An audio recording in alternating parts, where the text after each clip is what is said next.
સંજયભાઈ વિજયભાઈની સાથે શું આખી ઘટનાક્રમ થયો છે? એમને માલ વેચવામાં 500 રૂપિયા વેચ્યો હતો બરોબર, 500 રૂપિયા ખાલી મજૂરી એને લીધી હતી બરોબર. તે પછી એની તારીખો પડતી હતી બરોબર, તારીખોમાં જાતા હતા હોતા એ લોકો બરોબર. 2-3 વખત નતા ગયા તો પછી સાહેબનો ફોન આવ્યો કે તમે કોર્ટે રજૂ થાવ અહીંયા બરોબર. તો 200 રૂપિયા ભાડું લઈને અહીંયા ગયા બરોબર. અહીંયા ગયા તો મારા સાસુમાની બધા ગયા બરોબર. તો એ લોકો અહીંયા એમ કીધું કે એ લોકો 26 તારીખ સિવાય છૂટશે નહીં બરોબર. તો પછી લઈ ગયા ડાયરેક્ટ એને સેન્ટ્રલ જેલે બરોબર. સેન્ટ્રલ જેલે લઈ ગયા બરોબર. પછી રાત્રે રવિવારે રાત્રે મને ફોન આવ્યો બરોબર, મારે પાટલા ખાવું હોય એના અમે બરોબર કે ભાઈ વિજયભાઈ ને તબિયત લથડી ગઈ બરોબર, તમે સિવિલમાં આવો બરોબર. તેને એમરજન્સીમાં રાખ્યા પછી અમે અહીંયા ગયા બરોબર. તો અહીંયા કોઈ જાતનું વિજયભાઈ નામનું કોઈ દર્દી દાખલ હતું નહીં. પછી મેં પોલીસ વાળા જે નંબરમાં જે ફોન આવ્યો હતો ને સાહેબ મેં ફોન કર્યો કે સાહેબ કઈ જગ્યાએ દાખલ છે.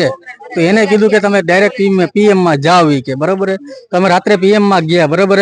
પછી અમે વિજયભાઈ ને જોયા બરોબર. તો પછી અમારે એ જ કહેવાનો મતલબ છે કે વિજયભાઈ હાજા હુરા ગયા હતા બરોબર.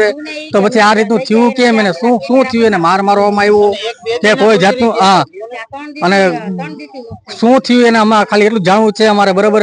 અમારે ટૂંકમાં ન્યાય જોઈએ એમ. નહીં કોઈ જાતની બીમારી નહીં, જાણ બીજા દીએ કરી એમને પાછી એમ જાણ કોઈ જાતની ના, કોઈ જાતનું કારણ નથી આપ્યું અમને. ખાલી એટલું કહેવામાં આવ્યું કે ભાઈ કે હારી કોઈ જાતનું